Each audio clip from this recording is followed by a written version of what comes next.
Welcome, welcome, everyone. Nice to see you. Welcome, welcome. Hi, friends online. So,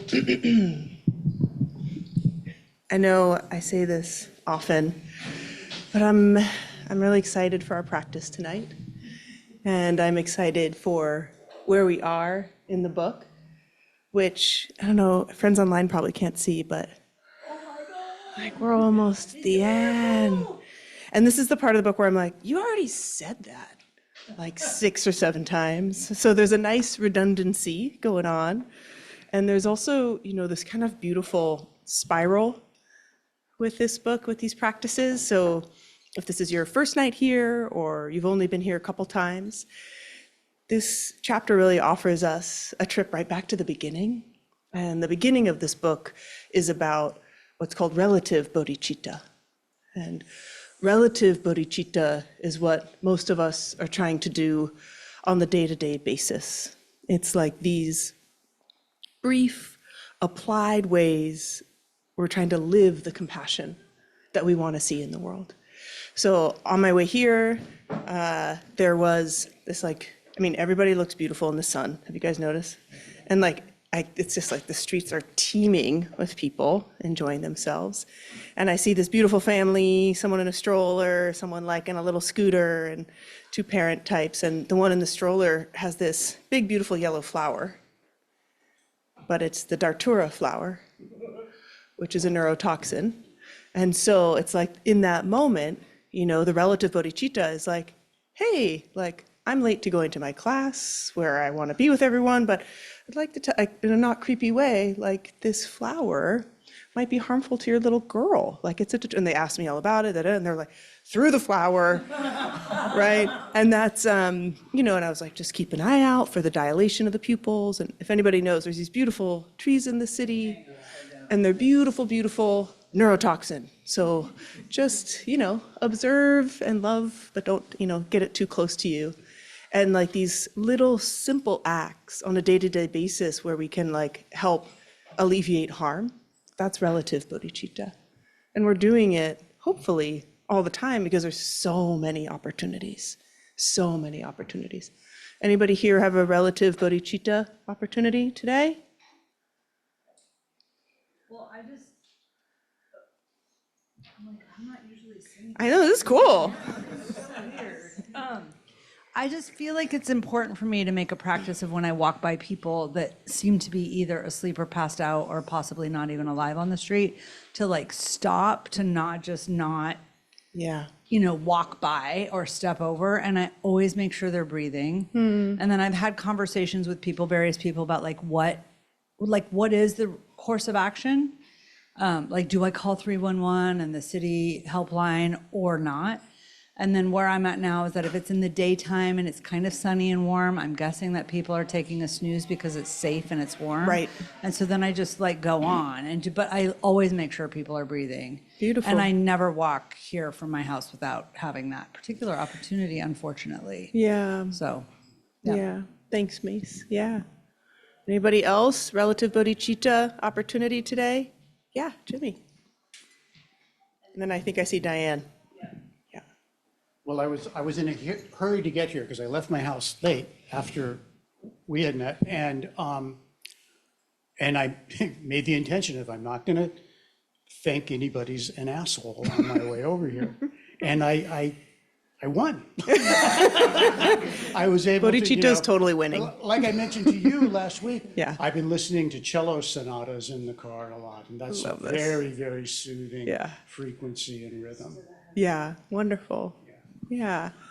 Diane, did you have a relative bodhicitta today? Let's hear Yes, it. thank you. A few months ago, I was running down the stairs to get into the BART station to hurry up and get home, and there was a little more woman. volume. Hold on one sec, Diane. One sec. Okay. We're going to get some better volume in here. So several months Okay, ago. try again. Can you hear me now?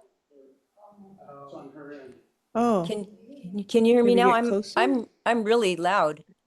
Is it working? Oh, no. Can you hear me? Oh, there's so much relative bodhicitta happening right now. No problem. Okay, Christine can hear me online, so I don't know why you can't hear me. Oh, yeah, the speakers. Okay. Hey, now we gotcha. Now we're ready. So, thank you so much. A few months ago, I was running down the stairs to hurry up and get on BART because I come all the way back to San Jose, and there was a young woman, and she was having trouble getting up the stairs, and I didn't help her. I'm regretting that for the rest of my life. And so every time but today, I mean, so when I find things I can do, so today was one of them. I have to get like 100 to make up for that, or anyway, not to be glib about it, but anyway, running down the stairs to getting into BART. There was a lady with two big heavy suitcases. So I helped her in, and I got her in, and she was going to my state. She was going on the way to the airport, and I helped her, and I sat with her, and we had a nice talk, and I helped her get off. And so I'm always alert now because of that. I feel so bad about not helping that lady. So I'm always alert to seeing what I can do. And that's what's good. Beautiful. That's a gift of the practice, just being more alert to what's going on around you. True.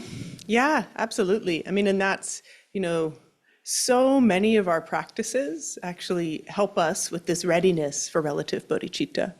So many of you are familiar, and I sometimes quote this very apocryphal, this very famous study that I think was Darley and Batson, and it's called the Good Samaritan study.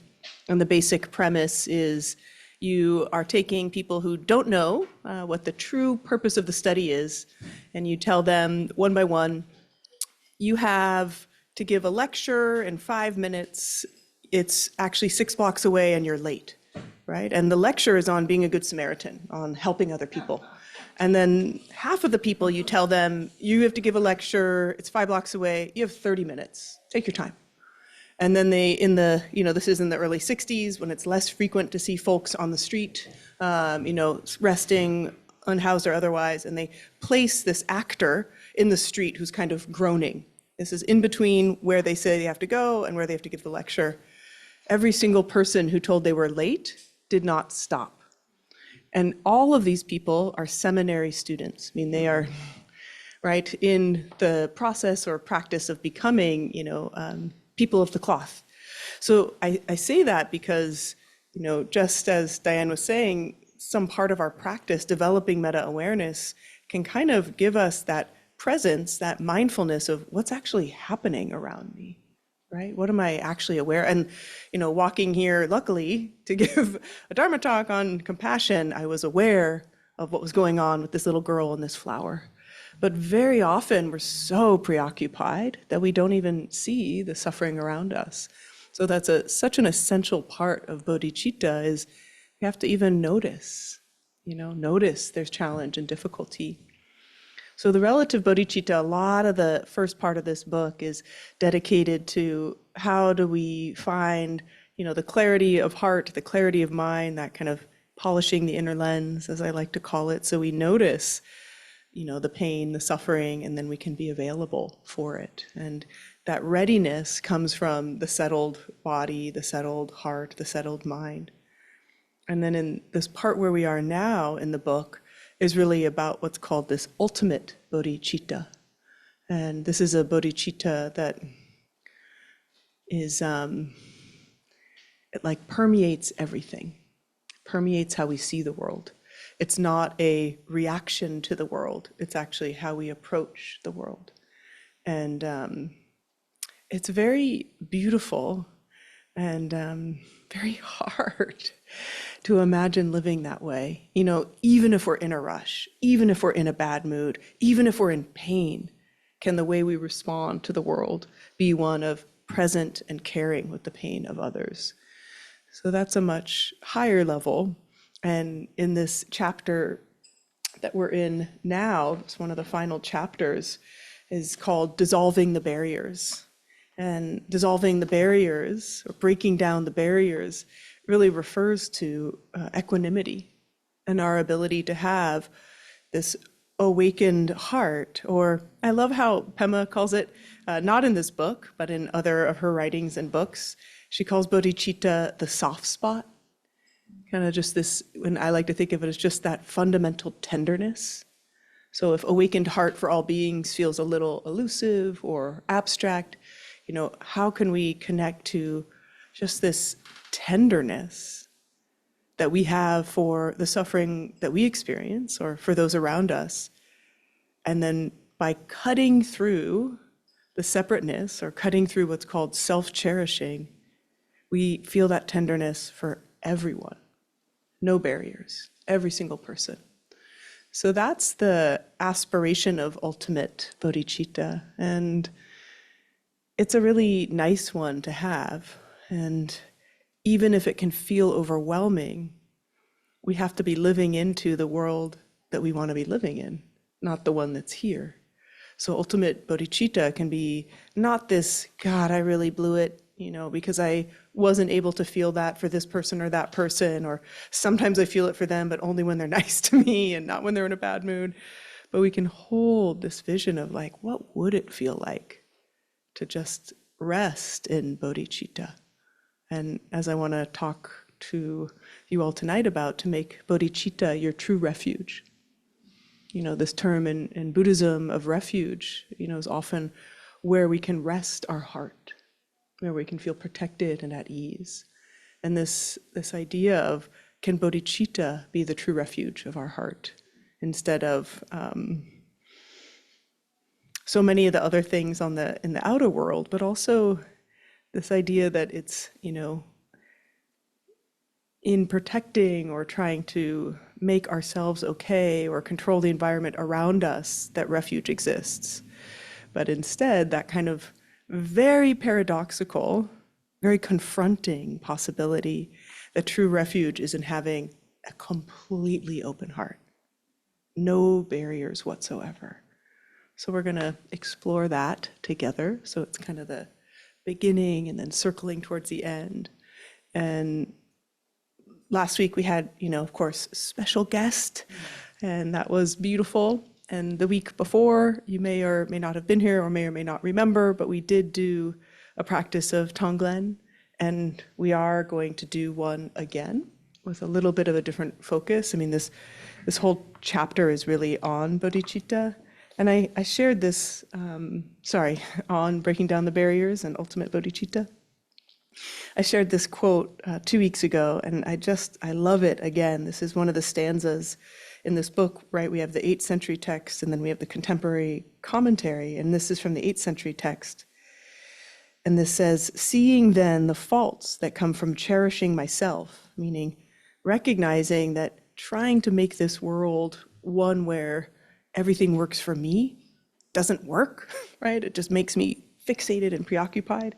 Seeing then the faults that come from cherishing myself and the oceanic qualities that come from loving others, I shall lay aside love of self and gain the habit of adopting others. And so the invitation here that hopefully we can touch into in our practice is the oceanic qualities that come from loving others.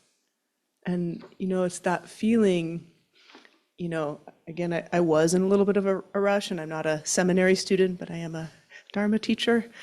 But I did feel a lot of love in letting this little family know, hey, there might be a little bit of a harm with this flower that looks so innocent.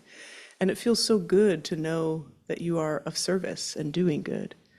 And oceanic quality, to me, that means that there's no boundary.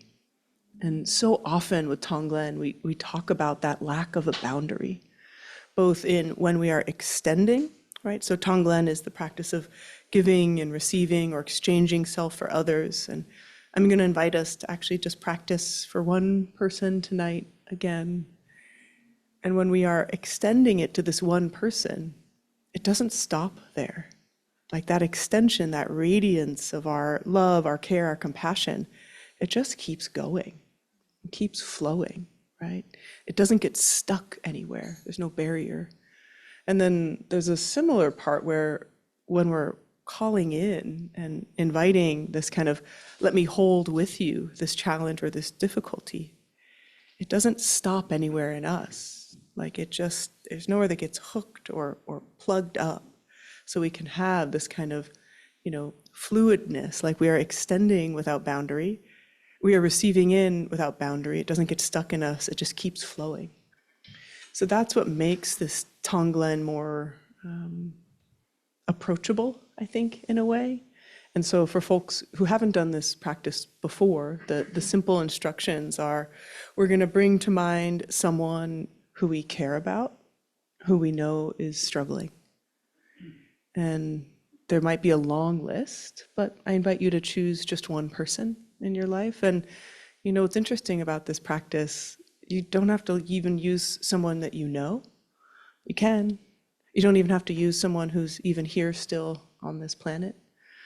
A lot of folks have a lot of unresolved care and distress for loved ones who are passed. You can really practice Tonglen for loved ones no longer here with you. And that might be contradictory, like, but wait, it won't help them. It's like, do you know that?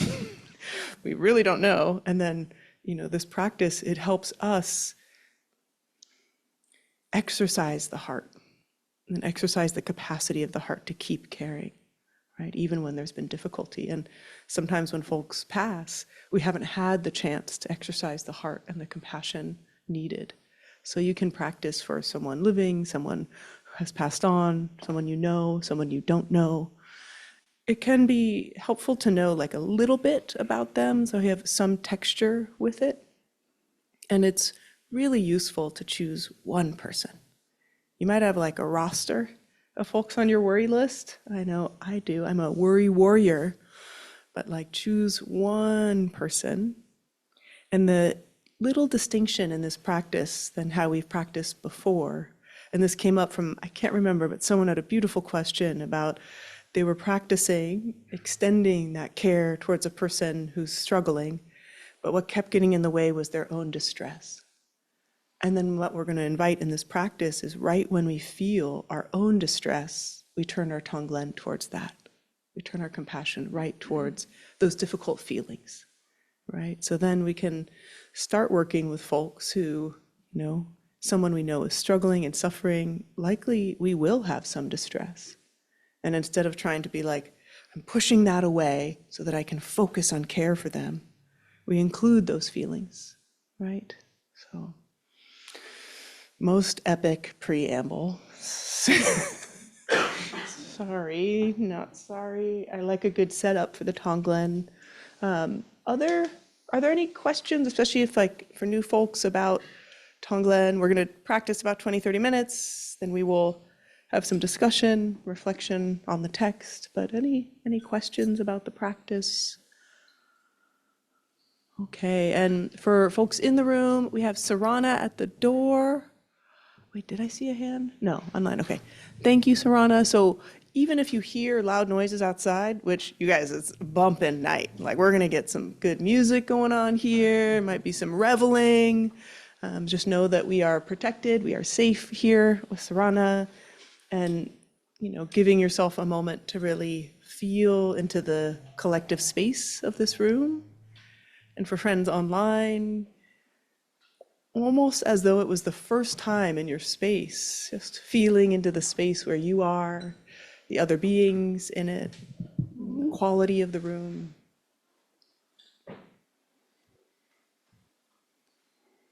And Tonglen, which is a compassion practice, it's really important for us to have a posture that feels easeful, that feels supported. So taking some time to soften through the face and the chest and the belly.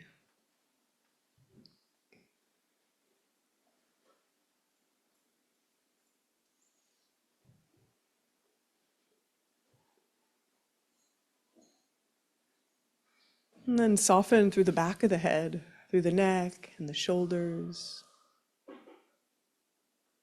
And bringing even a little sense of the shoulder blades touching so that the chest feels more open.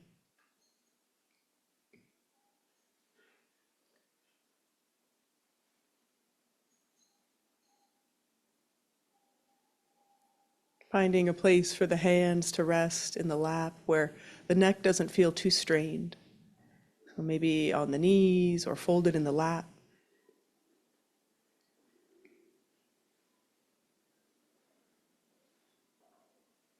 And especially on warm days, and of course always at the end of the day, there can be this layer of dullness or haze. So we can support ourselves by having the eyes a little bit open to bring in brightness. And we'll start with some vase breathing here together to energize a bit in the subtle body. And so this practice of vase breathing is when we inhale all the way into the belly and actually invite the belly to protrude or push out a little bit. Hold for just a moment and then exhale slowly, slowly through the nostrils. So inhaling slowly all the way down, gently pushing out the belly. And then exhale, release through the nostrils. Let's do this 4 more times.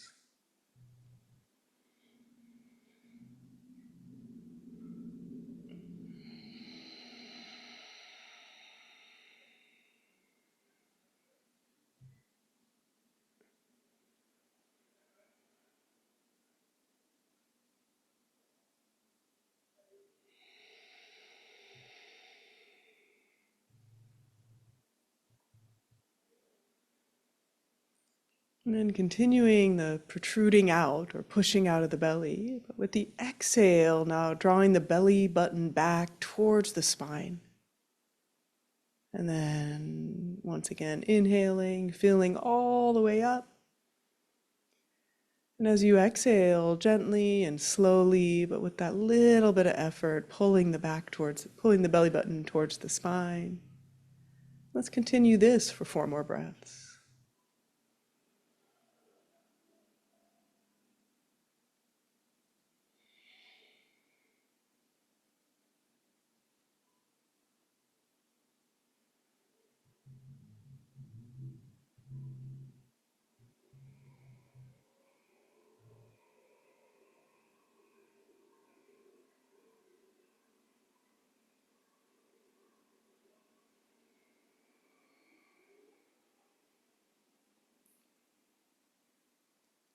And then return to the natural rhythm of the breath.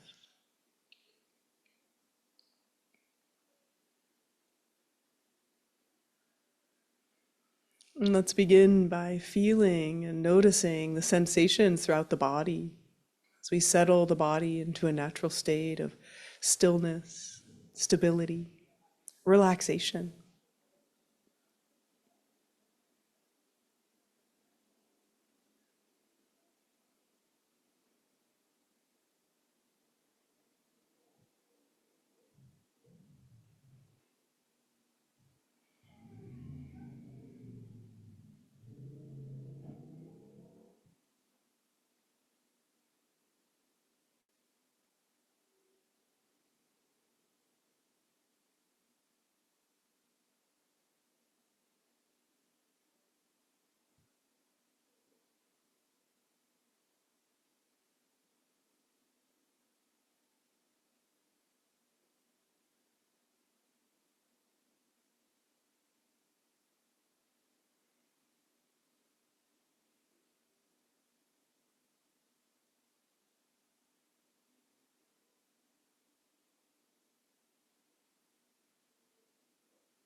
And gently narrowing the focus a bit onto the breath once again, but this time just noticing the natural rhythm of the breath. As the whole body is breathing in, and feeling, sensing, or imagining the whole body breathing out.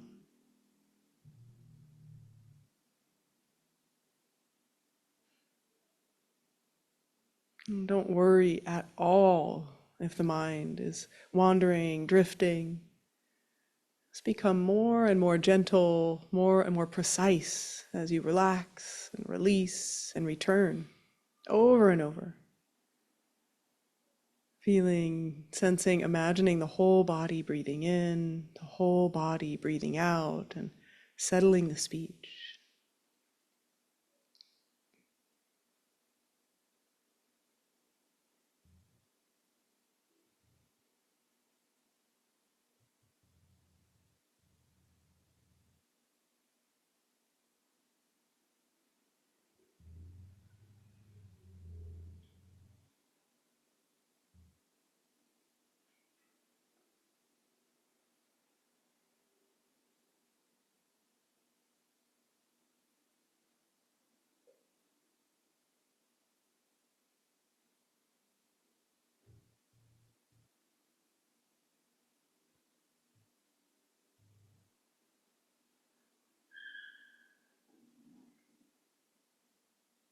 cutting through just this default mode of breathing without awareness, without attention,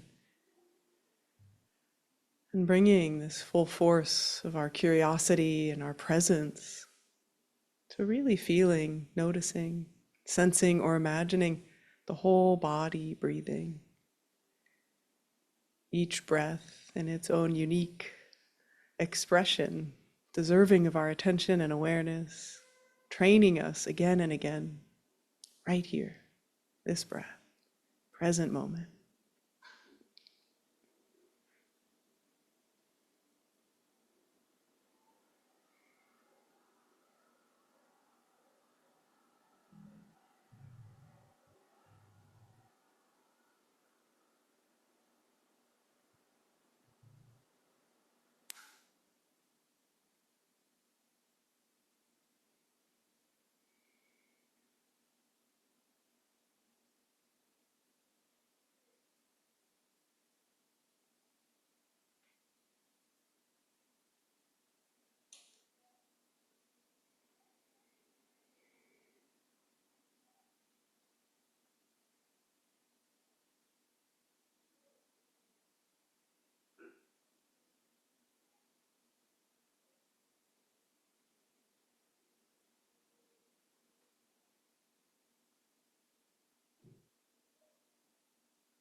And then we settle the mind into its natural state, inviting this sense of deep relaxation and ease alongside a vividness and brightness.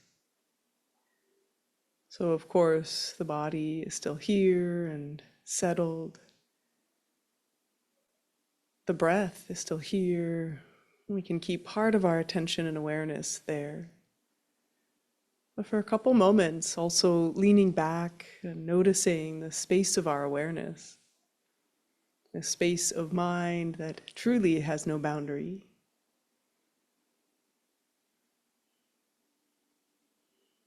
Feeling, sensing, or imagining the sky-like quality of mind.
In the first phase of our Tonglen practice together, sometimes described as flashing on spacious open awareness, or feeling the unbreakable, unboundaried nature of heart. So seeing if we can feel into that tenderness or that soft spot of the heart.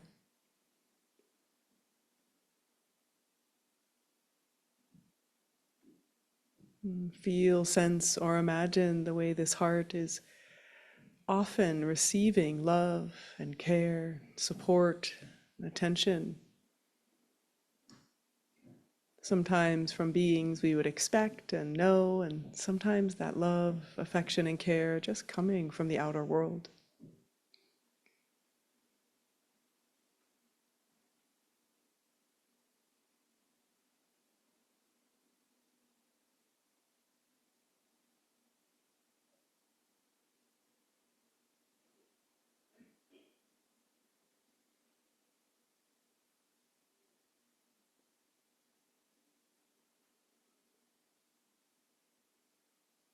A sense of our heart, this heart of compassion, is not one stable, solid thing.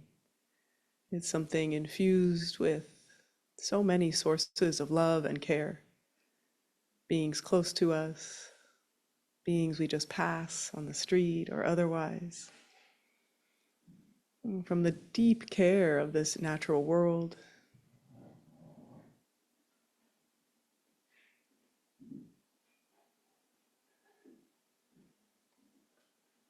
and a sense too of this heart in the way it transmits love, care, and affection.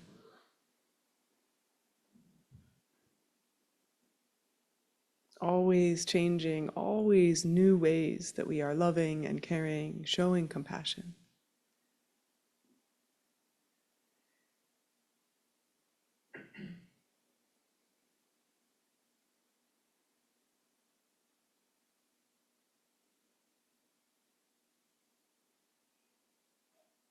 And so feeling that beautiful, essential, flowing quality of this heart of compassion.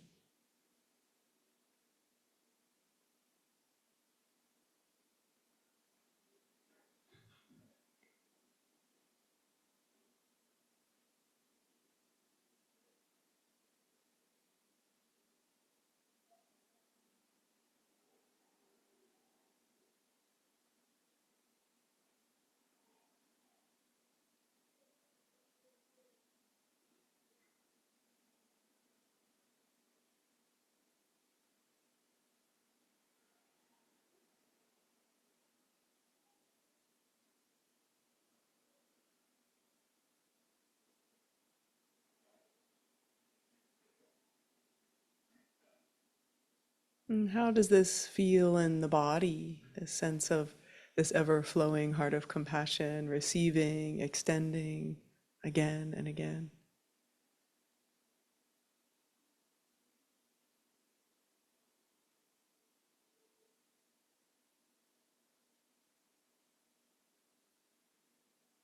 In this practice, we imagine that feeling of the heart of compassion as a sense of warmth and radiance, something we can extend towards others.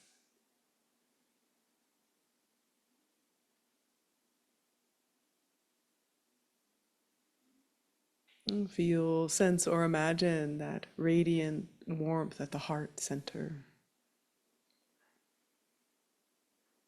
And then we shift and use the memory, mind, imagination to bring to mind a being who we know is struggling, a being facing some difficulty or challenge, someone we want to dedicate our practice to. Bring them vividly to mind. Imagine them almost here in front of you. And feel the heart's natural quivering, natural care in the face of this being. And considering the magnitude or depth or difficulty of their challenges right here and now.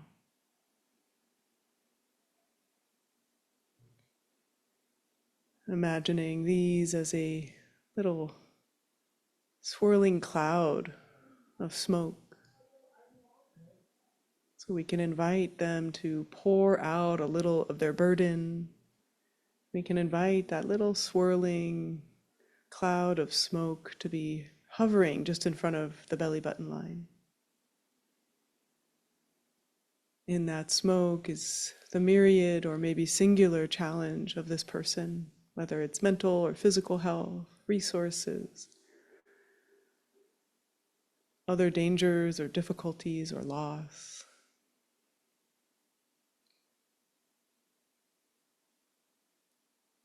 And feeling, sensing, and imagining that radiance of the heart,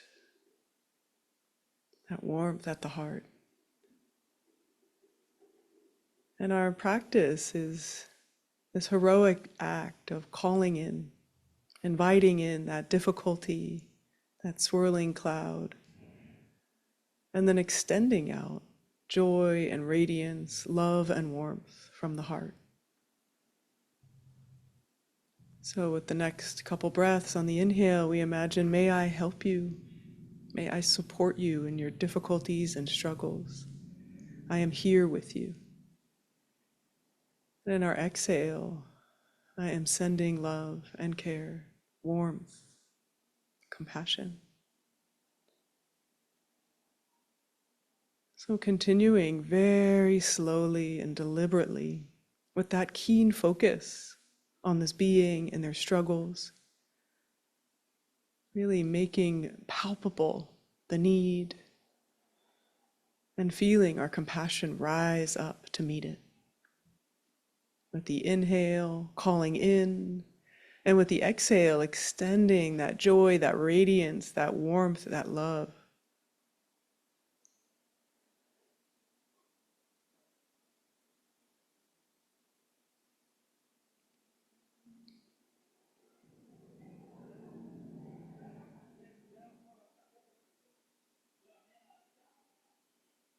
It can feel shaky or difficult to invite in the difficulties of this other being, yet they're already here.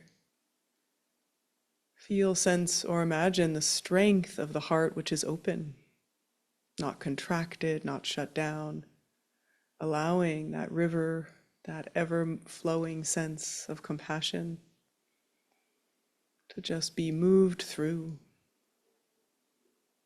So again, with that aspiration of holding with this being, continuing to breathe in the difficulties, those swirls of smoke, and then radiating out that love and that care.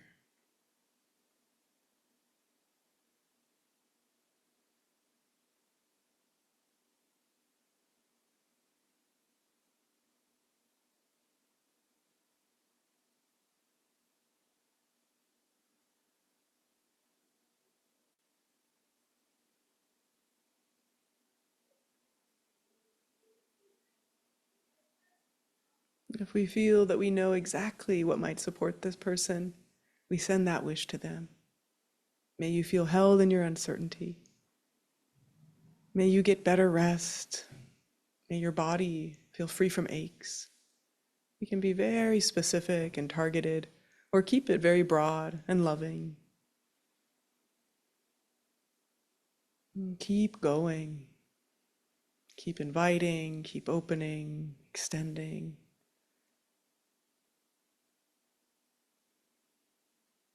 And if you notice that hard feelings arise, stress, pain, overwhelm, then direct your practice right there. Feeling the difficulty or the overwhelm and opening your heart to it, radiating warmth to yourself. You may need to go back and forth like this, towards the other being, towards your own hard feelings, towards the other being again, and so on. Let's keep going here, targeted, focusing, breath by breath.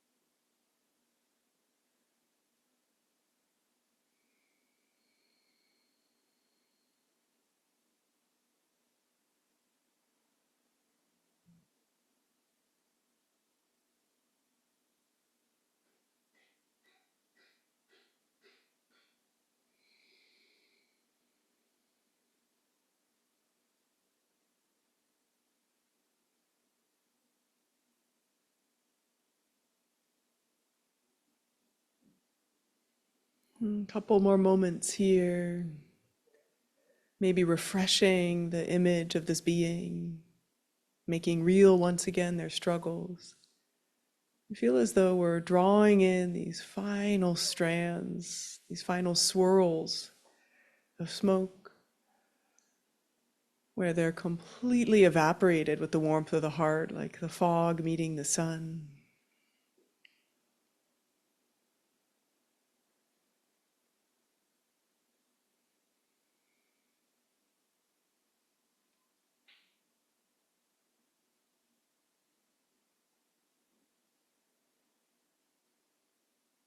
And then we turn this relative bodhicitta compassion into ultimate bodhicitta compassion, imagining all beings who struggle like this one, all beings who, like this person we're practicing for, have these difficulties and challenges. And for just a couple breaths, bringing to mind this unfathomable amount of beings who share these struggles. Finding that willingness to open the heart even wider and radiating. May all these beings be freed from these challenges and difficulties. May all these beings experience the radiance of joy, compassion, kindness. Maybe there's no words at all, just the feeling.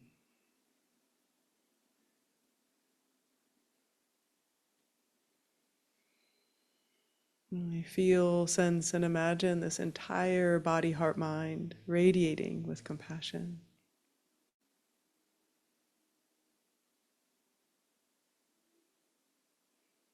Compassion streaming out in front of us, extending backwards from the heart, side to side, all directions.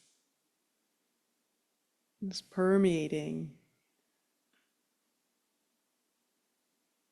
beyond the space that we can even imagine.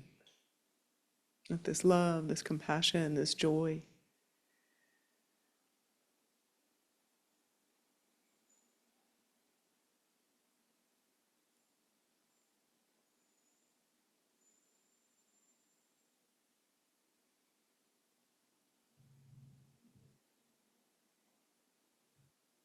Then releasing any idea of a target and just being a body, heart, and mind of joy and compassion and kindness, allowing bodhicitta to permeate all awareness.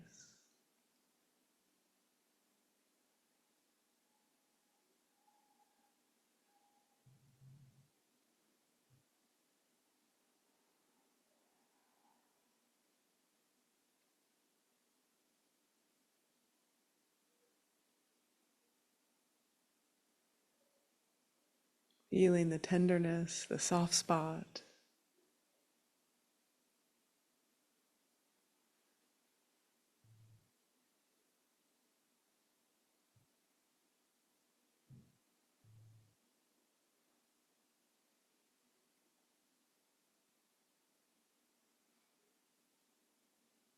Feeling the presence of all the beings gathered here this evening and online.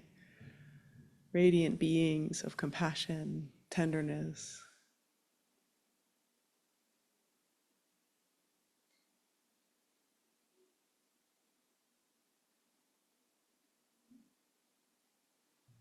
Returning to this breath, this body, this very moment.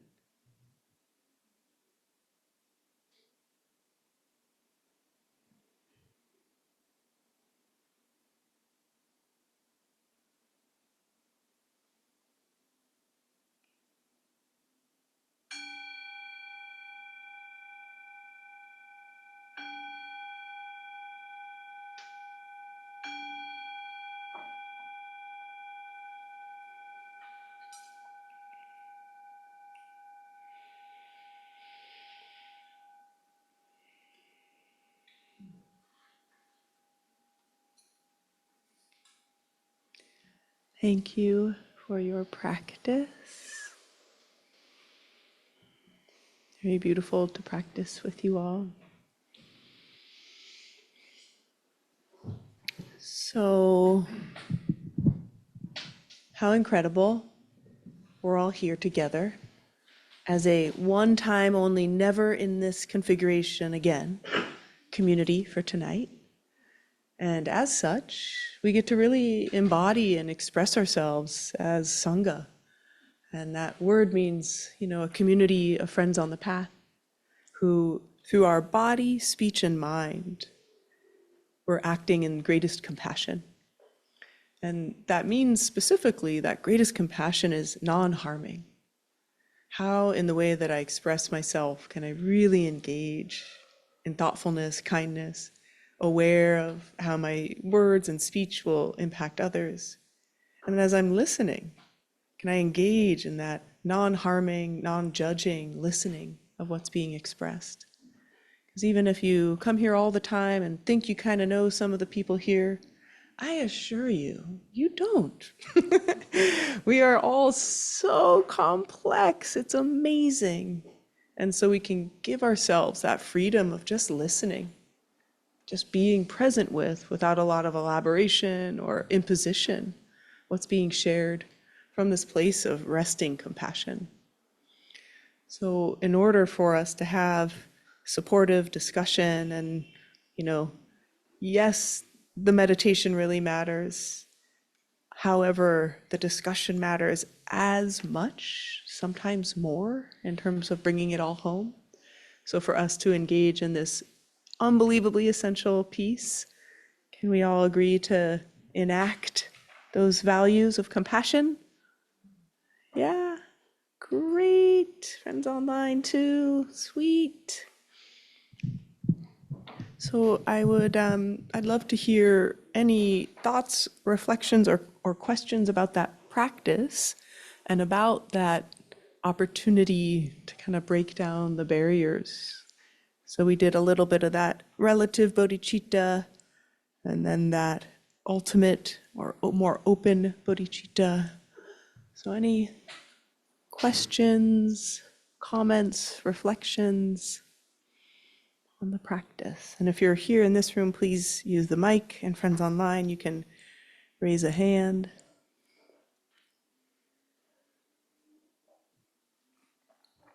Yes, thank you.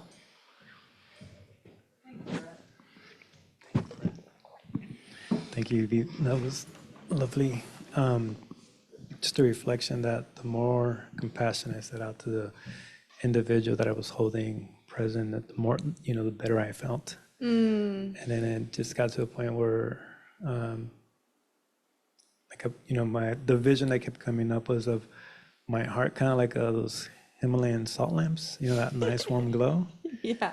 And I just kept thinking it was like covered in honey, and every time I breathe out, it was just like diffused the honey away. So it felt really nice. Thank you very much. Thank you. Yeah. And that's that like essential teaching of this text is self-cherishing doesn't actually feel that good. Like emanating this care for others feels really good, right? It actually is a source of our own well-being. Yes.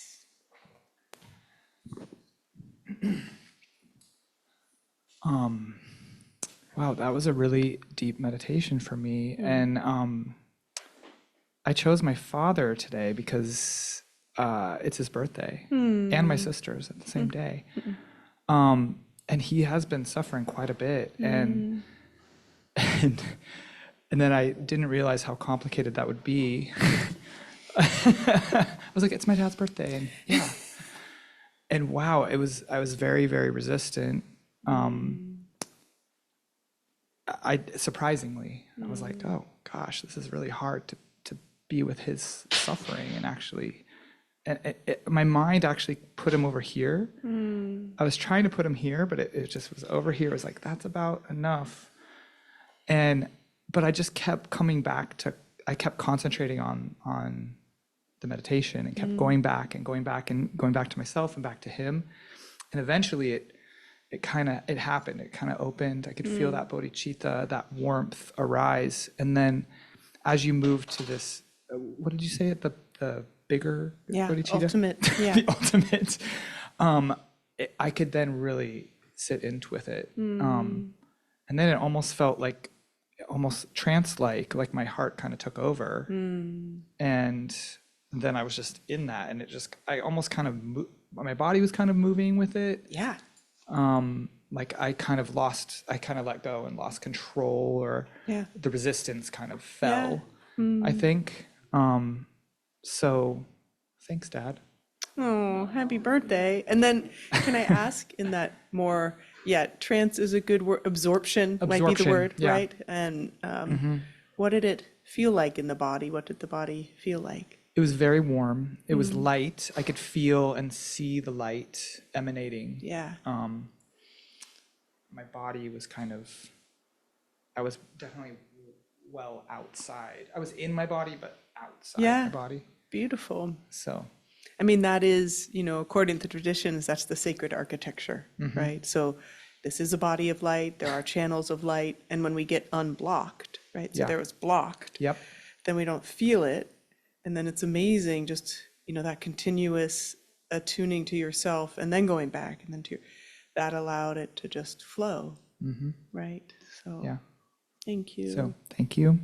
So beautiful. Yeah. And it's, wow, picking people, like Pema has this one recording that I've listened to, I don't know, 5 billion times of Tonglen. And she's like, try your mother. And she's like, I know that's going to be hard. That's why I'm suggesting it. And and you're just like, wow, it's a retreat recording. So I give her, people were taken care of and, they're not just like, try the hardest. Because a lot of what happened or can happen in that, I know for certain family members I practice for, what gets in the way is they should do this, then they wouldn't suffer. Or I should do this and help.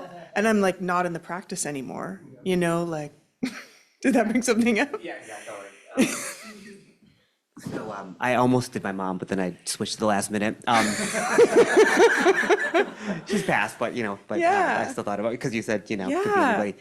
So I have somebody in my life who care about a lot, and they are going through a lot of suffering, but a lot of physical suffering, and a lot of it is in my mind to some degree self-inflicted. Yeah. A lot of really bad physical habits. Yeah. And then Yeah. there's a lot of psychological things wrapped up in there. Like, for example, I only want to live as long as my dog's alive because it's the only thing I'm living for. Like these sort of, these, and so it's like, I don't know what to do with that. Yeah. And so our mutual friend Tig, he has this sort of practice of having concentric rings of sort of people in his life. And he says, and you keep people at a certain distance in order to maintain compassion for them. Yeah. And so, so all that to say that, we're talking about kind of how you're able to get unstuck at some point and it was starting to flow. For me, there was a lot of sense of like a resentment, right? Yeah. So then when I was trying to sort of follow the guidance of, okay, then bring it back to me, it was a little bit difficult to get unstuck though. So it was a challenging piece. Yeah. And so that's sort of where I landed. Yeah. And, so good to see it too. Like, what was it like when you turned it towards the resentment? Like, did it just stay there or what? I think I was, eventually it felt like it started to loosen maybe a little bit. Yeah. But I mean, it felt like that a lot of it was just sort of like, there's just this like, why is, Yeah. this is unnecessary. Like this whole situation is unnecessary. So, Yeah. so that was, the difficult part to really Yeah. get over. Yeah. Thank you. Yeah. Yeah. And, with this no boundary or dissolving the barriers practice, we do really have to kind of hold forth with equanimity. Just the, topic we're really focusing on in the small groups right now. And when someone is struggling or suffering and some or a lot of it is their own making, the equanimity view is, I don't know how this is going to turn out. It could change. I'm not sure. And then also, I don't even know what led to this. I think I know, but maybe I don't. So it's like this, you're kind of, you're ventilating with little, rays of openness. You're like piercing through this is the way it is, but it shouldn't be this way, So like that little ventilation into it, that's the equanimity that allows it. Because otherwise our compassion feels kind of like, I don't know, I can't, because like, look at that, look at them, look at this, right? So it's, so thank you. Keep going. Yeah. Yeah, I definitely was practicing for someone where I was like wanting to fix. And, it's like, you just got to keep coming back of like, aw, you want to control it. That's cute. That's not going to, has that worked before? Like, no. So, yeah, thank you so much. Anyone else? Friends online? Yeah, Tori. I think just a heart. But I love the heart. Thank you. Thanks. Yeah, similar experience, I think, Brett. I chose someone that I thought I was gonna be like, yeah, okay, it's gonna be a good one. And then I was like, oh, this is harder than I expected. And then I just to reflect on like, I just was like, I started getting real just agitated and squirmy. And I'm sorry if I was loud in my squirminess. I was trying so hard to be quietly squirmy, which made it worse. And similar to what Brett shared, when we finally moved to the like sort of more bigger, just like a like a nice like big blanket, and then I was able to find more room in that to kind of like go back and be like, okay, what I meant to do in the first place was to like send you love.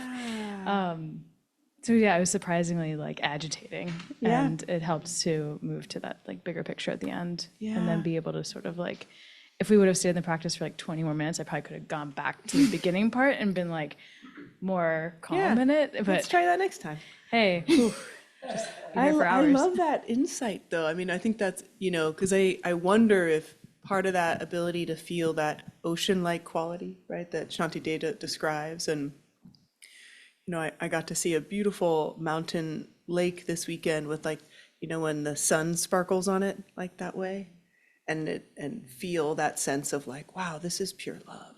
And like everything is like that, beautiful moment, transcendent moment you can have in nature, and to feel that in our practice, like that big open sense of love. I wonder if we can get there easier by focusing on one person and then opening, but then going back. Like it all provides like a different quality of energy. So that's a really great insight, and it would be fun to kind of then, now that we've blown it all the way open, can we then redirect it? Yeah. Try again, and I don't know, Yeah. cycle through both. But And it, that like agitation, a lot of it is like, it's so hard to tolerate the distress of people we love, and it's weird that all the other people who are distressed who we don't know, we're like, no problem, I got, it's like, so it is, common and somewhat understandable, because there is this fantasy that there's something we could do or something they should do, that personalization. So, thank you. Does anybody feel like the bells have gotten louder? That door's open. Oh, cool. Okay. No, I like it. I like it, actually. I was like, wow, that's intense. Then I was like, oh yeah, the back goes. That's cool. I kind of like it. For friends online, I don't know if you can hear this, but we get the bells. If you haven't been in the space before, we have electronically recorded church bells. It's still beautiful. I know. We can just pretend. So any other like questions or challenges about Tonglen? This is not an easy practice, and some folks have described that already, but any other questions or reflections on the practice? Yes. Great, we've got 3. Who was that? Right here, Melissa. I was thinking of a friend who I've known for years, and I know she struggles and, in different ways, and I sometimes get frustrated with her or impatient, and then I'm like sad about that later, especially when it's like extended time spent with her, where these like it manifests in different ways. And so I was just kind of thinking about her present situation and trying to, extend compassion and whatnot towards that. And then as I was doing it, I was like imagining her sitting here in the middle, and it was like all the things that she's very open about her life, and like kind of all the traumas throughout her life. They started unfolding, and which I tend to lose sight of. It's always like her present situation, and then I just I felt like a lot more compassion because it was kind of all there. Beautiful. And it just makes so much more sense. And at the same time, I wish I could hold that in the times where I, in those acute moments where I do get frustrated. Yeah. Well, beautiful. Yeah. And I think, and doing that for one individual it's a microcosm of what we can do for everyone, right? Like everybody who are acting in these ways that seem like harmful or hurtful or wrong, right? Like, why would you? It's like again, that complexity that we just can't even know. Even the parts we think we know, there's so much more. Yeah. And that's infusing equanimity into our compassion. Like, I really care. Sometimes it's hard for me to care. And there's like so much I don't know still about the situation. So care is the only thing that makes sense, because whatever is the maybe misguided way this person is going about trying to create well-being and happiness, certainly that's what they seek. So, yeah, thank you. And did you have a question? Okay. Okay. Jimmy, did you have, no? Anyone online? Or else we'll go to Shanti Deva. All right. So, some of you know that this chair, while cool, is kind of like bowing in the middle these days. So I'm trying to figure out, like, what's the way to sit in this? Oh, wow. Yeah. This first set of stanzas here, we're on page now. I'm like bopping around a little, but 309. One of the things I do kind of admire and appreciate about these aspects of Shanti Deva's teaching is he'll often like bring up, as is in classic like Nalanda style debate, meaning this kind of Tibetan style debate, you bring up the opposite point of view that you have and you argue it out, and then you argue the other side and then argue it out.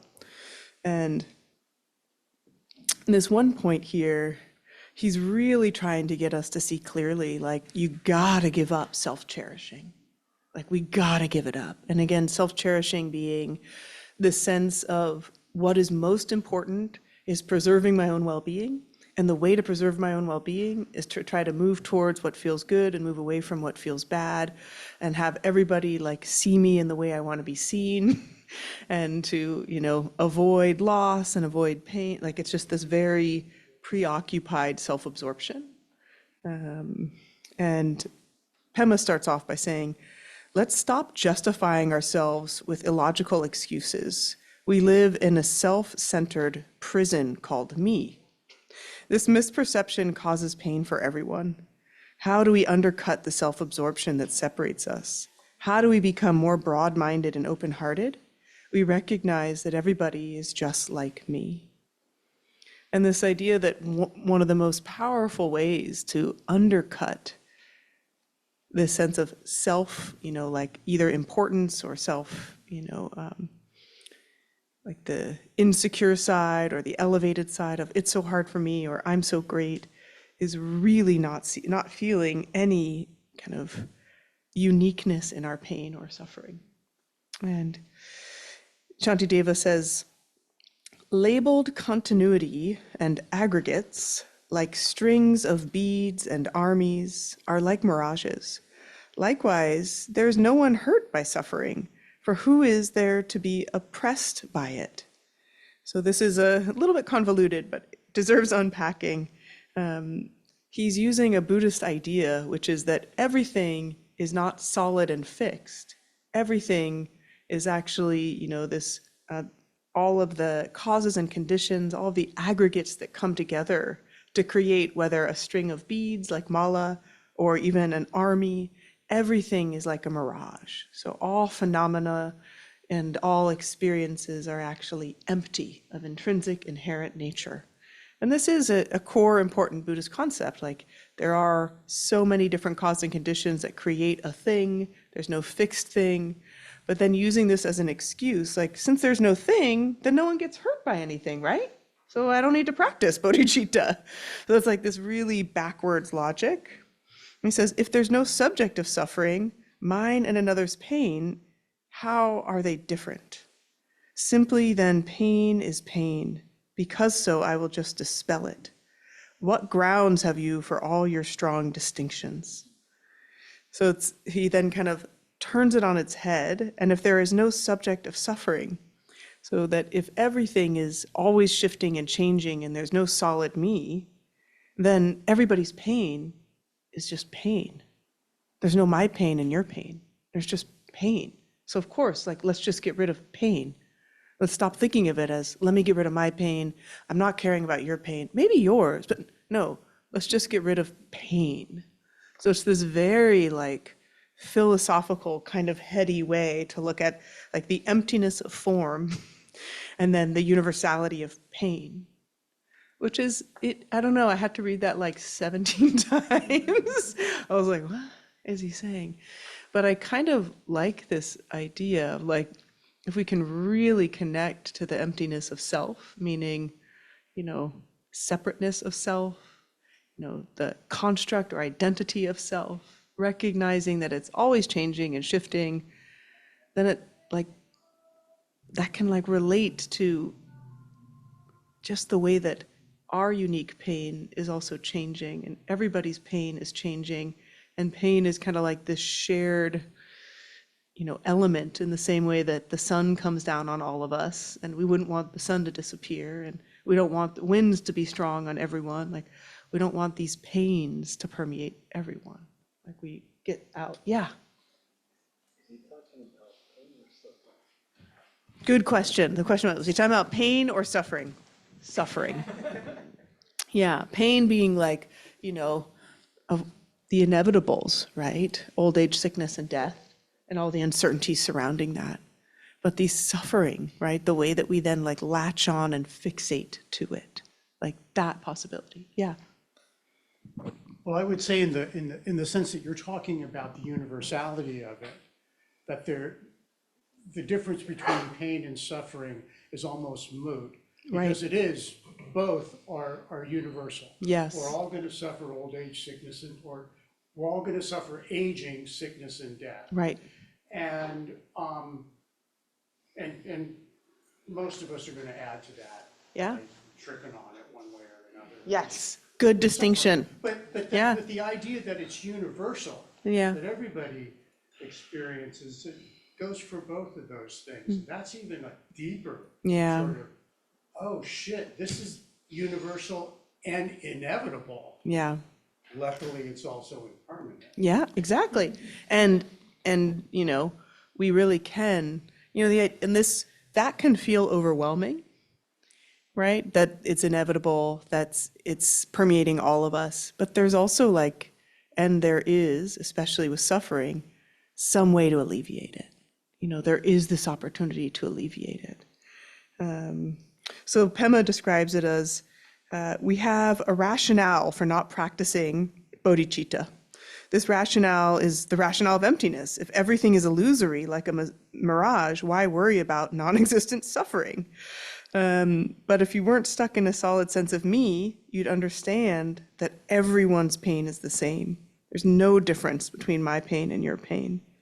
So using emptiness as an argument to support rather than refute the need for compassion, because pain is pain, I will dispel it for all beings. So and he does start to get a little clever, and really trying to kind of get us into this clear seeing that when we are separating ourselves, when we have that ego clinging, that self-cherishing, we're actually not preventing suffering. And there's this beautiful part, let's see here. Thus, the suffering of everyone should be dispelled, and there's no debate. To free myself from pain means freeing all. Otherwise, I suffer with the pain of beings.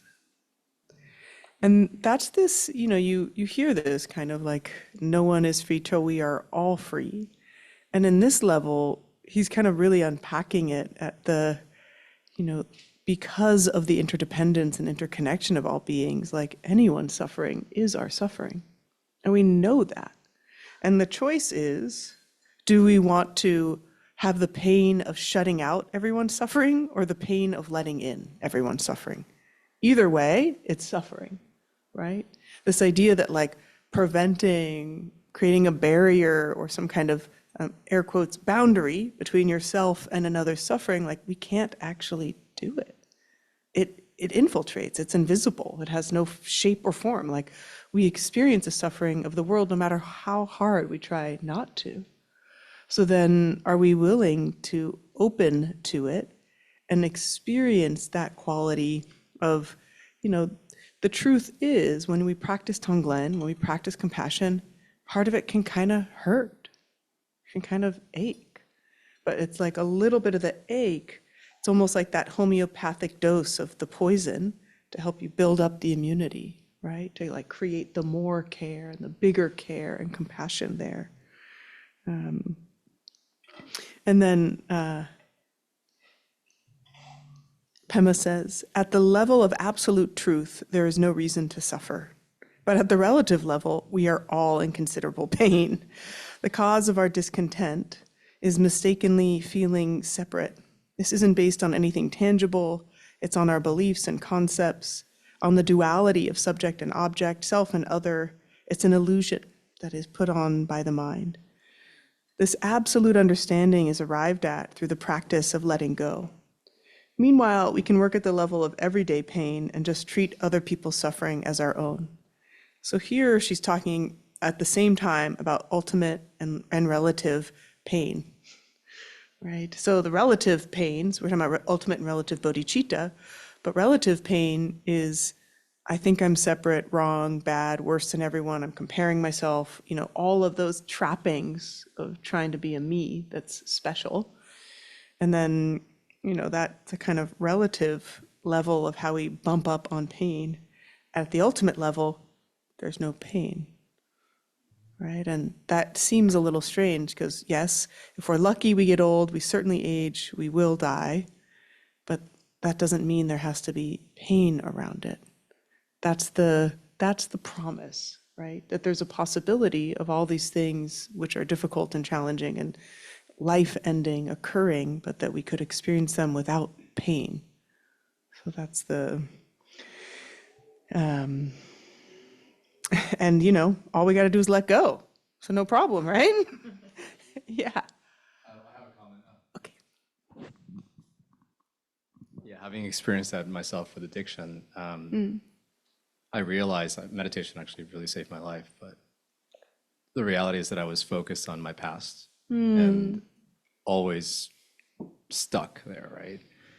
With the ego, front and center. Yeah. My past, my childhood, whatever it was, my future, my traumas, my worries. Yeah. When I finally just let go, like you said right now, and I was centered and I was here, Yeah. suddenly it was okay. I'm gone. You're not there anymore, right? And Yeah. It's such a beautiful thing. And I think that's what you meant about collective pain. It's like we're all worrying about the future or the past versus just being here. Yeah. Yeah. Thank you so much. Yeah. So glad you're here. And I think it's, especially the trappings of like shame, regret, guilt, really prevent us from being here with ourselves in a loving way, really prevent us from being here with others in a loving way. And then this idea of like how the future is going to be, oh my God, what a delusion. Like we don't know. It's ridiculous. And we're totally like ripped out of, what is actually happening here. She also says, so this is the part here, that the sorrow felt in, she says pity, but it's really compassion. This is Shanti Deva. The sorrow felt in compassion aggravates, you say. The pain already felt, so why engender it? But can the sting of compassion be compared with all other beings have to suffer? So this is that concept I was bringing up. There's some sorrow felt in compassion. Like, why would I add to that? Like, why would I turn towards the suffering? Like, it already hurts that it's there. But can this pain, can the sting of opening ourselves to compassion compare with just the great suffering of all beings that's already there?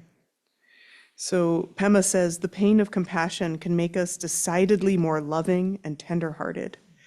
Certainly it hurts not to shut out other people's pain, but it heals the even greater pain of self-absorption.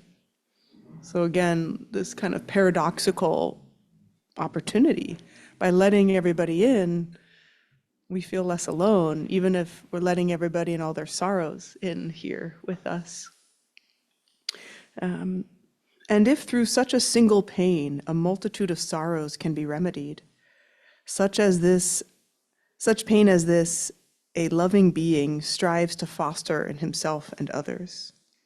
Those whose mind are practiced in this way, whose happiness is to soothe the pain of others, will venture in the hell of unremitting agony as swans sweep down upon a lotus lake. So, yeah, those whose minds are practiced in this way, meaning willing to turn towards suffering, whose happiness, who feel that oceanic happiness of soothing the pain of others, will venture into the hell of unremitting agony, aka our current political situation, as swans sweep down upon a lotus lake.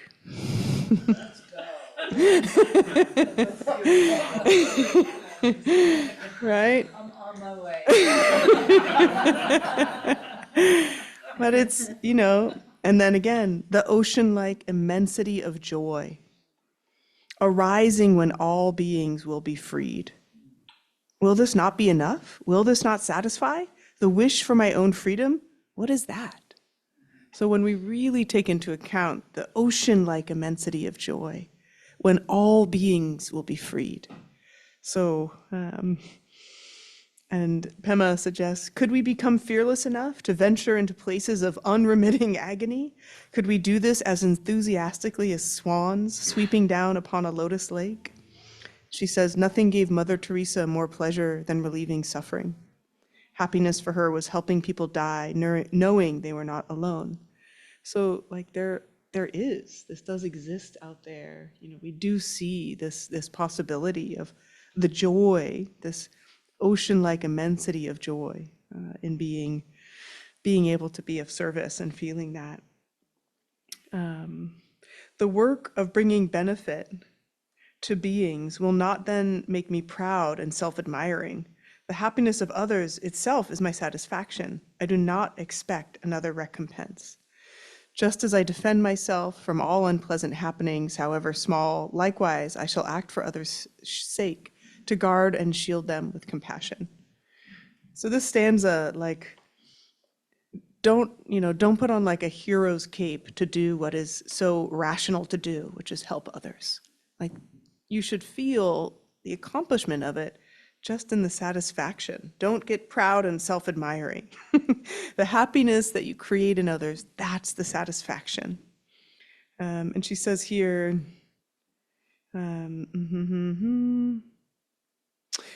so earlier chapters focused on relative bodhicitta, that kind of primarily how do we help with, overcoming our own confusion so that we can alleviate the suffering of beings around us.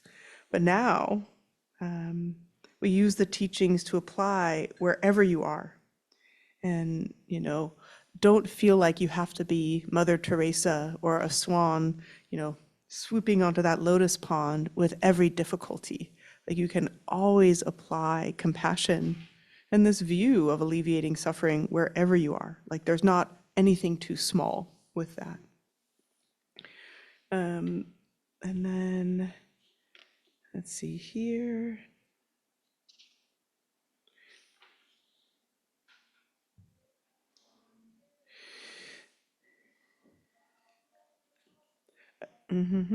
Those desiring speedily to be a refuge for themselves and other beings should interchange the terms of I and other, and thus embrace a sacred mystery. So this is where we get into just a little bit here of creating a refuge of our practice of bodhicitta. And refuge is such a beautiful term and concept in Buddhist practice. And you have whole retreats on refuge. We have 7 minutes on refuge here. But I want to mention that, this idea at the relative level, again, talking relative and ultimate, or kind of inner and outer actually is what's described with refuge. And this outer refuge, the Buddha, the Dharma, the Sangha, so these teachings, our practice, and our community, it's such a reliable refuge. And bodhicitta it's almost like the heart of all three. This tender spot, this desire to be of service, that is like the core of these refuges. And then we really can, through these practices, find that the deepest inner refuge is our own mind, and start to feel like that's a reliable place that we can rest. And that may not feel true for us all the time, right? Especially when we're triggered. So sometimes, we're like, yeah, this is a place of refuge. Like, I can feel that right now. This is available to me. Other times, it's like that hell realm. It's the unremitting agony, right? It's in our own mind. And so we need to have like the refuge both that's kind of supporting us from the outside, while also like creating that opportunity for refuge on the inside. And I taught for Chandra last week at the Alembic, and it happened to be the topic was on refuge. And I was really thinking about the kind of process of refuge and how there's this aspect of like trust in the Dharma and like trust in these practices, trust in your Sangha, trust in like the teachings themselves that lead to this kind of, and this is a word we don't all resonate to, but faith, which really is a confidence, like a spiritual confidence. And that's what allows refuge. Like you can't just like decide, I want the Buddhist practices to be my refuge. Like you actually have to walk through and feel them and have that sense of trustworthiness. So the Buddha would say, like, try it out as a blacksmith would try to try out whether something was actually made of gold. Burn it, bite it, try to bend it. So like apply yourself to these practices and then notice, like really clearly, is this of benefit to me and others in my life? And that's the trust from which we create like, oh, this is a refuge for me. Like this is a place of like safety. And I just love this idea of bodhicitta being our refuge. This heart, this tenderness, which sometimes can feel like I myself, and I know many other friends, practitioners who are like, if I would have known when I started practicing Buddhism how goddamn sensitive I'd get. I'm not sure. But like, no, it's like that sensitivity, like it actually is a refuge. Because the alternative is like being calloused and shut down and self-centered, and that misery of self-centeredness, right? That so much of this book is about. And it's really tricky because we have a lot of doubt and a lot of fear. That's part of this human experience. And when we have doubt around our practice or fear, like we're not doing it right, it can really prevent us from feeling the refuge. And I loved how many people tonight described, there's agitation or resistance, and then there's an opening too. And so to find refuge in bodhicitta doesn't necessarily mean it will always feel easy, but it means that like we recognize that opening our hearts to others, that's the kind of, we could call that, wise pain. And then the maybe not so wise pain is trying to push the pain and suffering of everyone else outside. Because the truth is there's pain and suffering. So like, what are our options? Let it in, push it out. It's kind of it. There can be nuances in the ways we do it. And bodhicitta is like, let it all the way in. Let everyone's in. And like, check it out. Like your heart actually keeps opening and you get less contracted. So this refuge of bodhicitta is like refuge in like this outrageously open heart. So that's, I think, a nice place for us to do a little opening our heart here, setting back into intention. And taking a moment and coming back to the body and to the breath. And placing a hand on the heart to just recognize the immensity, the beauty, the potential of this heart. And feel that connection, that closeness, that heart, that love, that potential is always already here.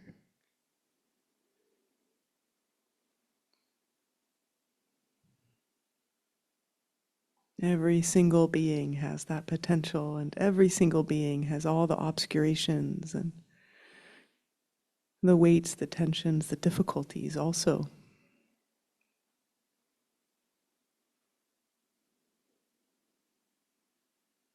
And recognizing that shared universal experience of boundless potential for happiness and boundless potential for suffering. We then place both hands together in front of the heart, if that feels natural. In this symbolic offering, may we dedicate this practice, our energy, our intention and aspiration to the myriad beings suffering in this world. May all beings everywhere experience love and belonging, sustenance, support.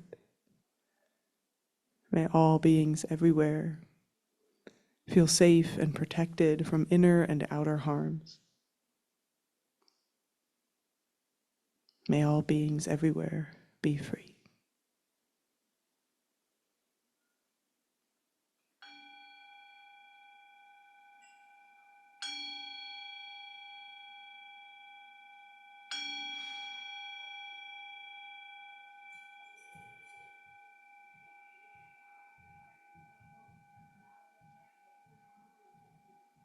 Nice to have a musical outro.